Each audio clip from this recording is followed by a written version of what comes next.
अबीर जब अपने घर से वापस आया तो उसका दिल बहुत ज्यादा बेचैन और उदास था। अबीर को लगा कि उसने उस लड़की के साथ जो भी समय बिताया वो ध्वनि के साथ चीटिंग जैसा था। वो ध्वनि को चीट नहीं कर सकता था, किसी भी कीमत पर नहीं। ध्वनि उसके लिए सबसे ज्यादा इम्पोर्टेंट थी। काफी देर ऐसे ही खड़े रहने के बाद जब ध्वनि ने अबीर से दूर होने की कोशिश की तो अबीर ने उसे और जोर से जकड़ लिया। ध्वनि ने महसूस किया कि अबीर की हार्ट बीट बहुत तेज थी और वो बहुत ज्यादा परेशान लग रहा था, जिसे देख वो भी घबरा गई। ध्वनि ने प्यार से उसके बालों को सहलाया जैसे वो अरमान का सर सहलाती थी और अबीर से बड़े ही प्यार से पूछ क्या हुआ, आप इतनी जल्दी कैसे आए। अबीर ने इस बात पर थोड़ा चिढ़कर कहा, क्यों तुम मुझे देखकर खुश नहीं हो। ध्वनि उसके ऐसे जवाब से हैरान रह गई और बोली, अबीर मेरा वो मतलब नहीं था, मैं बस ये कह रही हूँ कि अभी कुछ देर पहले अपने मैसेज किया था कि आप लेट आने वाले हैं। खाना खाकर तो बस ये पूछ रही थी कि आपने इतनी जल्दी डिनर कर लिया। अबीर ने अपने सर को ध्वनि के कंधे पर रख दिया और कुछ नहीं कहा। अबीर के ऐसे बिहेवियर से ध्वनि हैरान थी। वो बिल्कुल अरमान की तरह बिहेव कर रहा था। ध्वनि ने फिर प्यार से पूछा, पापा से लड़ाई हो गई क्या। अबीर ने ध्वनि के इस सवाल का भी कोई जवाब नहीं दिया। उल्टा उसने ध्वनि से कहा, तुमने खाना खा लिया क्या। ध्वनि ने नजरें झुकाकर कहा, वेल अभी तक तो नहीं खाया है। अबीर ने कहा, दैट्स ग्रेट, चलो साथ में खाना खाते हैं। ध्वनि ने कुछ सोचकर कहा, आप वेट करो, मेरा शेफ तो सो चुके हैं, मैं खाना बनाकर लाती हूँ। ये कहा वो मुड़कर जाने लगी तो अबीर ने ध्वनि का हाथ पकड़कर उसे रोक लिया और कहा, तुम परेशान मत हो, चलो बाहर खाना खाते हैं। ध्वनि ने हैरानी से अबीर को देखा और कहा, बट बहुत लेट हो गया है, अब बाहर जाना ठीक रहेगा क्या। अबीर ने कहा, लेट हुआ है, अभी 9 ही तो बजे है, चलो मुझे भूख लगी है, पास के ही किसी होटल में चल पड़ेंगे। ध्वनि ने कहा, तो रुकिए, मैं दादी को अरमान का ख्याल रखने को बोल देती हूँ और कपड़े चेंज कर लेती हूँ। अबीर ने उसे फिर से पकड़ लिया और बोला, कपड़े चेंज क्यों करने हैं, अब तो वैसे भी ज्यादा लोग नहीं होंगे बाहर, फिर तुम कपड़े चेंज करोगी, इतनी परेशानी क्यों उठाना, चलो ऐसे ही। ध्वनि ने थोड़ा एम्ब्रेस हो कहा, पर ऐसे में अच्छी नहीं लग रही। अबीर ने चिढ़कर कहा, तुम मुझे अच्छी लग रही हो, और बताओ तुम्हें किसको अच्छी लग के दिखाना है, बोलो। उसकी इस बात पर ध्वनि बिल्कुल स्पीचलेस हो गई।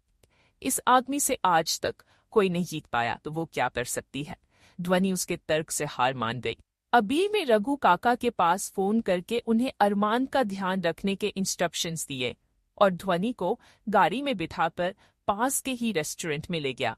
ध्वनि ने गाड़ी में बैठ अबीर की तरफ देखा जो काफी टेंशन में लग रहा था। उसने अबीर से पूछ ही लिया, अबीर क्या हुआ है। अबीर ने फिर उसके सवाल को अवॉइड किया और पूछा, तुम्हें सोच लिया, तुम्हें क्या खाना है। ध्वनि समझ गई कि अबीर इस बारे में बात नहीं करना चाहता, तो फिर ठीक है, जब उसका मन हो वो बता देगा, या फिर वो इतने क्लोज नहीं शायद जो वो उससे अपनी प्रॉब्लम शेयर करे। ध्वनि ने बस इतना कहा, रात काफी हो चुकी है तो कुछ हल्का फुल्का खा लेंगे। अबीर ने सहमति में अपना सर हिलाया। जल्दी ही वो एक झील के पास बने रेस्टोरेंट में आ गए। रात का समय था और सड़कों पर ज्यादा भीड़ न होने के कारण ट्रैफिक जैम नहीं था और दिन की बजाय अब आसमां काफी अच्छा लग रहा था। दोनों अंदर आए तो उन्होंने देखा वो रेस्टोरेंट काफी सुंदर था और एक फैमिली रेस्टोरेंट जैसा ही था। वहां पर ज्यादा लोग नहीं थे, बस एक फैमिली और एक यंग कपल बैठा हुआ था। अबीर ने विंडो के पास एक खाली टेबल देखा और ध्वनि को वहां लेकर बैठ गया। ध्वनि चेयर पर बैठ अपने आसपास देखने लगी।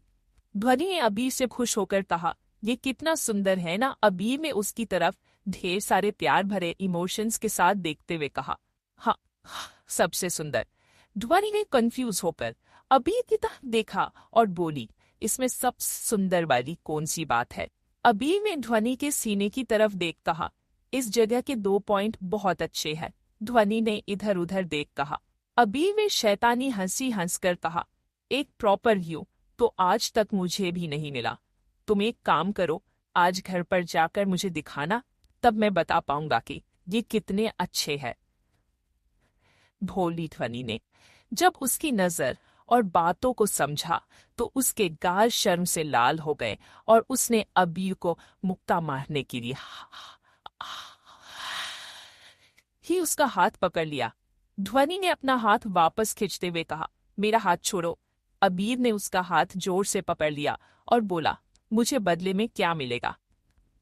ध्वनि ने कहा, कुछ नहीं। अबीर ने कहा, कुछ नहीं। अबीर ने कहा, जल्द ही वेटर खाना लेकर आ गया। उन्होंने मटर पनीर, चावल, एक सूप और केसर की खीर ऑर्डर की और आराम से अपना खाना खाने लगे। तभी उन दोनों का ध्यान अपने पास बैठे कपल पर गया।